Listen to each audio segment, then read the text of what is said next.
Express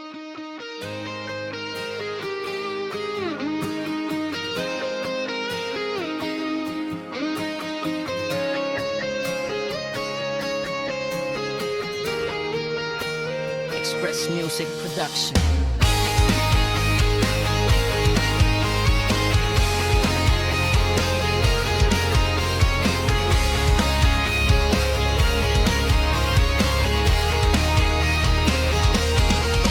Napaisip na malalim, pigilin ang luha sa bawat pagpatak ng oras sa relo.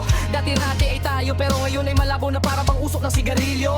Tinig mo na kay tamis ay naging mabait na parang supa na siya pumapatay sa pagkatao. Kahit na masakit ay kailangan tanggapin na ang puso ay sadyang nadurok at nabigo.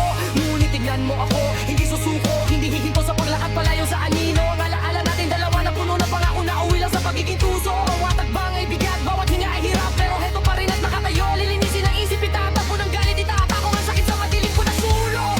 Hindi na pabalik, hindi na iinip, tapos na ang laro ng tagu-taguan sa dilim. Sinira ang tulay, wala nang saysay, ang pag-ibig na dati sadyang malalim. Ay nakaalam na sa mga alaala na nagmisulang kanikala sa aking mga paa. Lilipat na pa itaas, titingala sa bukas at hahanapin ang sarili sa gitna ng pusa. Ngayon ay gising na, tapos na ang panaginip na dati ay aking pinahahalagahan. Isang bagong simula, isang bagong kabanata, ating iwanan ang lahat.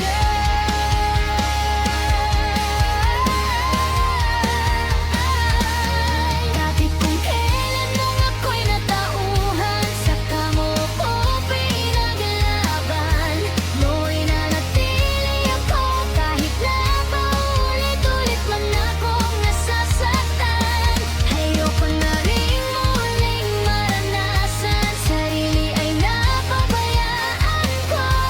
At kahit ano pang gawin mong pagkukunwari, ay tila ba natutunan na kung kailan. Mabilis ang takbo ng tadhana, hindi na mababalik ang minuto na matagal lang lumagpas. Pinunasan ng dumi sa mukha, hinarap ang salamin at nakita ang bagong bukas. Bawat sugat ay malalim, bawat hiwa ay dangal na nagpapatunay na ako ay matapang. Hindi na magpapaloko sa tamis ng salita na ang dalalang pala ay puro panlilin lang. Kinalimutan ng sumpaan, kinimutan ang mga banata na dati ay sabay nating binitawan. Ngayon ay sarili ko na ang aking kasama sa bawat kalsada ng aking nilalakaran. Wala po mga pagsisisi sa puso ko, pagod na sa paulit-ulit na sakit. Ibitaw na sa lubid, hahayaan na mahulog ang lahat ng pait na aking kinapit. Kayang-kaya ko na kahit pag-isa, hindi kailangan ng iyong talinga o yakap. Dahil ang tunay na lakas ay nanggagaling sa loob at hindi sa huwad na pangarap. Ibubuhos ang lakas sa pagbuo ng bukas na hindi na ikaw ang siyang inaalala. Isang malayang kaluluwa, hindi na bilang ko na yung mga maling katuwiran ng kumpas. Kahit mabilis ang agos, hindi na malulunod. Nabuto na akong lumangoy sa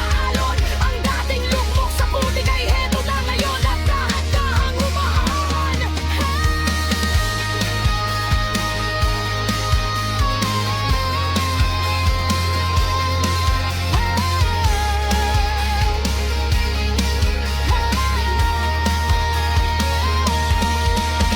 Kaya nung ako'y natauhan, saka mo ako pinaglaban.